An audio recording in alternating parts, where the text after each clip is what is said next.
सबसे कीमती वस्तु।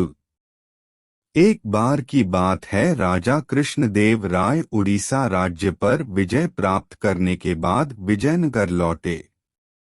उनकी विजय से प्रसन्न होकर पूरे विजयनगर को सजाया गया और कृष्णदेव राय की शानदार स्वागत किया गया।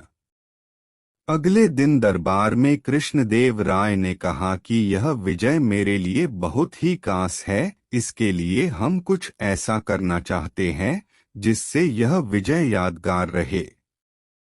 एक मंत्री ने राजा को सलाह दी कि आप एक विजय स्तंभ को चौक पर बनवाएं। राजा को यह सुझाव पसंद आया। राजा ने कहा कि राजमिस्त्री को बुलाकर इसका निर्माण जल्द से जल्द कराया जाए। इसके बाद राजमिस्त्री विजय स्तंभ के निर्माण कार्य के लिए लग गया। उसने विजय स्तंभ बनाने के बाद उस पर नक्काशी का काम करना शुरू कर दिया।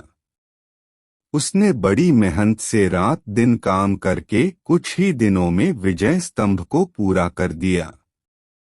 इसके बाद एक खास दिन पर राजा ने उस विजय स्तंभ का शुभारंभ किया।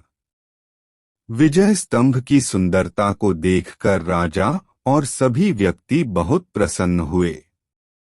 राजा ने राजमिस्त्री को कहा कि इतनी सुंदर कारीगरी के लिए मैं तुमको कुछ इनाम देना चाहता हूँ। तुम बताओ तुमको क्या इनाम चाहिए। राजमिस्त्री ने मना किया कि आपका दिया हुआ मेरे पास सब कुछ है, मुझे कुछ नहीं चाहिए। लेकिन राजा के बार बार कहने पर राजमिस्त्री बोला, महाराज आप मुझे देना ही चाहते हैं तो मुझे इस थैले में ऐसी वस्तु दो जो संसार में सबसे कीमती हो और कोई उसका मूल्य न लगा सके। राजा इस बात पर सोच में पड़ गए और राजमिस्त्री को इनाम के लिए अगले दिन दरबार में बुलाया। राजा ने तेनालीराम को अगले दिन दरबार में आने के लिए सैनिक को संदेश भेजा।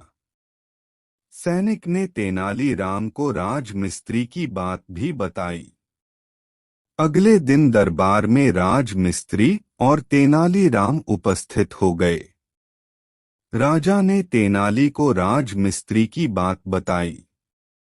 तेनाली बोला, महाराज मैं यह बात जानता हूँ।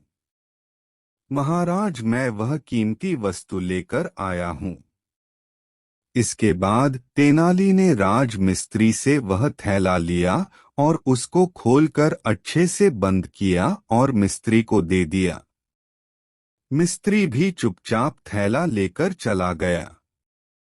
राजा ने तेनाली से पूछा कि तुमने राजमिस्त्री को खाली थैला ही दे दिया और वह भी इसे लेकर चला गया।